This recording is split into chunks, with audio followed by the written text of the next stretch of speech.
Hello and welcome back to Bookish. Today I want to do a response video, and I want to do a response to Michael Knipp's video called Stop Lying to People, Jimmy Kimmel.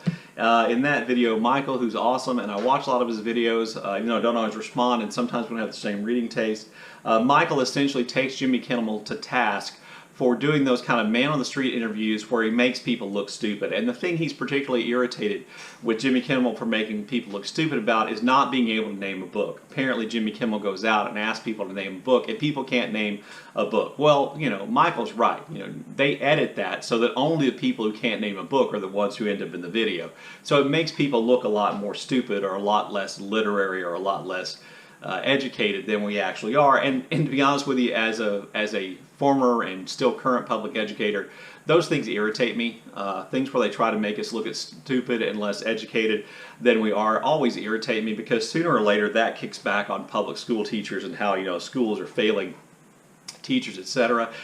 And to be honest with you, in my opinion, watching Michael's video, he kind of did the same thing, because he began lamenting the fact that it appears as though so not enough of us, or a lot of us, are not reading at all. And he cites a survey or a poll done by the Pew Research Group, which said something like 23% of Americans in 2021 had not read a single book, or even part of a single book in 2021. Meaning that something like almost 25% of us are not reading. And then Michael went on to talk about, why is this happening, or what can we do to prevent this from happening? And inevitably, when it comes down to something related to reading or education, he began talking about how public schools perhaps are contributing to this idea that kids don't grow up to be readers. And that's what I wanted to talk about. That's what I want to talk about from Michael's video. Full disclaimer, public school teacher for 31 years. I'm working in public school as a reading tutor right now. I definitely have the bias of someone who's worked within that framework and is a supporter of public schools and all the things that they try to do. So I do have a bias there, and I'm not angry with anything Michael said. I don't think he said anything different than a lot of people have said, really, or that a lot of people feel about what public schools do in terms of reading that kind of prevents people from wanting to read. My point of view is people love to blame public schools for everything. It's our fault that you don't read. It's our fault that people don't vote. It's our fault that people don't know who the president is. It's our fault that Americans don't know any language other than English. It all gets heaped onto public schools, and to a certain extent, I felt like that was present in Michael's video as well. So I wanted to address some things that he kind of brought up in that video here in mine. The first thing is that Pew Research poll that he cited is right. In 2021, 23% of Americans responded they had not read all or even part of a book in 2021. But I did some more research, and that 23% was the same percentage in 2016 and 2012. When Gallup did a poll like that sometime in the 90s, I want to say it was like 1998, 16% of Americans responded and said that they hadn't read a book at all in that time period. So while that percentage is high, and that as someone who loves reading like Michael does, that disturbs me, that percentage of Americans who are not reading isn't really growing. So I don't know that we're facing a crisis that's brand new. I think we're looking at something that's been around for a while. But then to go on to kind of what he said, which I thought touched on the area of public education. One of the things he said implies that he believes, or he has experienced, or he knows people experience teachers discouraging students from reading certain books. From the way he talked, it sounded like, he had teachers come up to him when he was reading something he liked, Game of Thrones, and tell him, oh, don't read that book. Here's a smart people book. Read this instead. I'm not saying this didn't happen to Michael. I'm not saying it didn't happen to people. Teachers are people, and not all teachers are good. Not all teachers are, have the best interest of students at heart. And so I have no doubt that things like that happen. But what I would say is 32 years in public school classroom, I've never seen that happen. I've never seen a teacher do that. I've never seen an English teacher discourage any student from reading anything. Most English teachers that I worked with had all kinds of books in the room that they would check out for the students. They made sure our library had everything from manga to YA to Game of Thrones and books like that, and those books were checked out regularly from our school library. So I've never seen a teacher actually discourage a student from reading something, from reading anything. Most teachers I know, no matter what they teach, encourage students to read because we know how important reading is in general. But that doesn't mean it never happens. What I would suggest is that for every incident in which that happens, there are probably hundreds of instances where teachers look at a student in reading and say nothing and say, oh, because they say to themselves, wow, it's great that kid's reading. You know, saying nothing and giving the kid time and letting the kid go on to read is something that goes unnoticed, but my guess would be that that is far, far more common. The other thing he implies is that, or seems to indicate is that he believes that public schools in the assigned readings we give are killing the love of reading by forcing students to read, or trying to force students to read really old books. And when we try to force them to read these old books they're not interested in, you know, we kill the love of reading. You know, we force kids to read All Quiet on the Western Front, or Old Man and the Sea, or The Great Gatsby, or Pride and Prejudice. That when we try to force classics on teenagers in public school, that we kill the love of reading. I don't completely disagree with that point, but I do think there are a number of things that go into what gets assigned as required reading that Michael is not addressing or is overlooking. There are a lot of things that go into deciding which books are assigned reading in public schools. And one of those is money.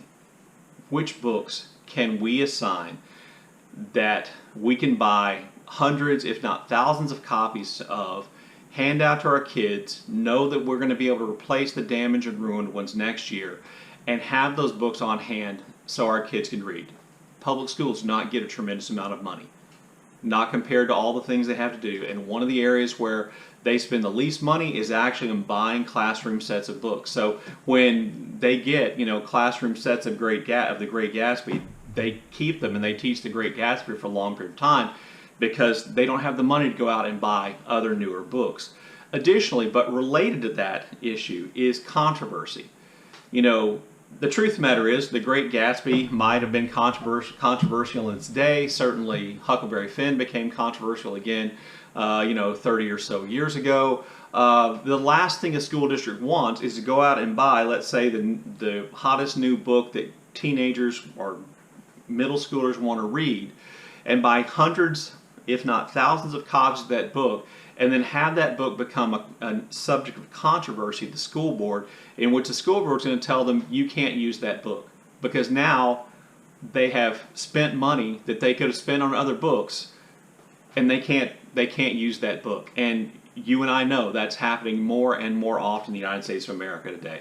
Just this week, Florida threw out 8 math textbooks, in part because they said they promoted critical race theory. We are at the apogee of idiocy here. Number one, there's no critical race theory in those books. I know this because the Florida officials couldn't point out examples of critical race theory in the math books. Okay? They couldn't. This is a non-issue. This is an issue meant to scare white parents. That's all it's about. Terrifying white parents so they'll vote for people who are going to raise their taxes and cut public school money and end Social Security and not extend health care and keep pharmaceutical prices high. And they're scaring you with critical race theory to get you to vote for them. Anyway, aside from that, schools want to avoid controversy. And by avoiding controversy, you are almost guaranteeing that you're going to read books that are not controversial and therefore oftentimes aren't necessarily perhaps as interesting, or were controversial maybe so long ago that nobody remembers they were controversial, and hopefully they're still somewhat interesting. Schools have to find that balance between, in part, books they can afford to buy and replace and they can keep for a long period of time to teach from, and books that are going to interest their students.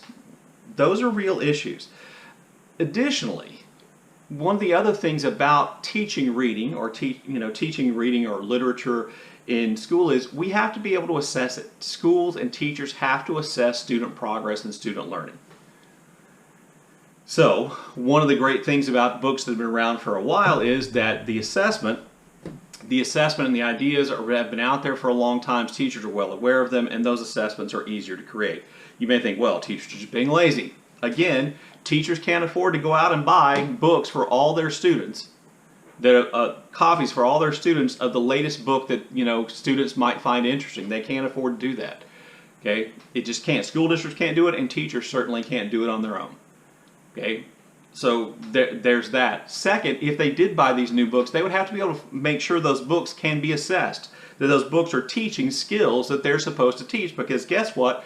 The states, every state has a set of standards, curricula they expect teachers and schools to meet that teach reading skills. Now the problem with reading skills, things like identifying a metaphor or a simile or symbolism or an onomatopoeia or being able to summarize things or identify the main idea. The problem with teaching those things is you have to teach those things through repetition. How do you find the main idea? How do you create a good summary? And the way you do that is, instead of reading books, whether they're boring, old, new, or exciting, the way you do that is by giving short readings like they have on the test and practicing those skills. Well, that takes up a lot of time. Okay? Practicing those skills so students can do well on state assessment, and schools and teachers don't have a choice about this. Practicing those skills so students can do well on state assessment takes up time that you could be using to introduce your kids to books which they might find interesting, and to have them read novels.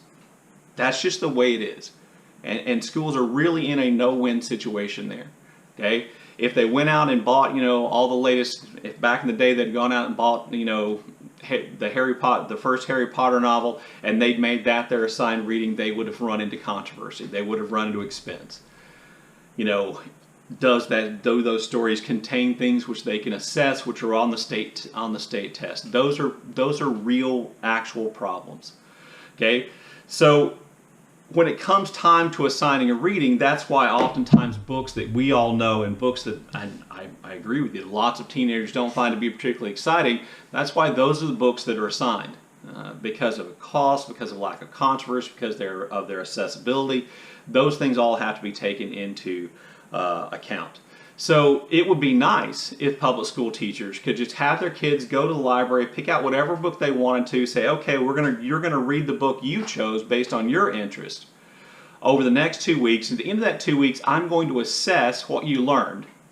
I'm going to assess your reading skills from that book that you chose, and decide if you are making progress or not. Now, if you're a reading teacher, if you're a 6th grade reading teacher and you teach 4 different students reading during the course of every single day, you teach 4 different groups of students reading, and your classes, let's say, are 25 to 30 kids, you're talking about 100 to 120 kids checking out whatever book they want and reading it, and you having to come up with a way of assessing their skills, their knowledge, how they progressed on all 120 of those books. There's not time. There just isn't time. And nobody pays teachers anywhere near enough money to do anything remotely like that.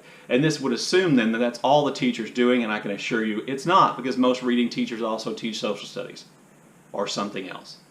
So there are all kinds of realities about the way public education works which prevent public school teachers from just letting students read whatever they're interested in. And instead of assigning books, letting kids choose on their own. But the other thing is, we do let kids choose on their own. Public schools have libraries, and elementary through middle school, kids go down to the library at certain times and they check out books, and they can check out whatever they want to, and teachers give them time in class when they finish assignments or between things where they can sit at their desk and read. I've seen it. I promise you it happens. Okay? Now, a lot of kids spend that time doing something other than reading. Oftentimes they're not things they're not supposed to do, but nobody is telling the kid what they have to read or that what they've chosen to read is stupid during that time. Okay? That kind of reading is encouraged. High school and junior high school libraries are havens for kids who are interested in reading, and lots of books get checked out, and they keep books on their shelves until parents' committees decide they're CRT, or God forbid there might be a gay person in one of them. They keep those books on their shelves so that students can go and read. Those opportunities are there. So I bridle a little bit at the idea that public schools should be doing something different to teach reading and to make reading more fun, when there are all kinds of things that prevent them from doing exactly that from what most public school teachers want to do, would be encourage students to read. and to read what they wanted to create that interest. You know, it's not really up to the teachers in the schools. There are powers far beyond them that affect the way that reality works. Anyway, like I said, I just wanted to respond to Michael's video. Great video. I'll leave a link below. Go check it out. Michael is, I love a good rant, and he has a really good rant in this video. It's well worth your time. Anyway, there you go. There's my response to Michael Knipp's video. Look forward to your comments in the comment section below, and as always, thank you for watching.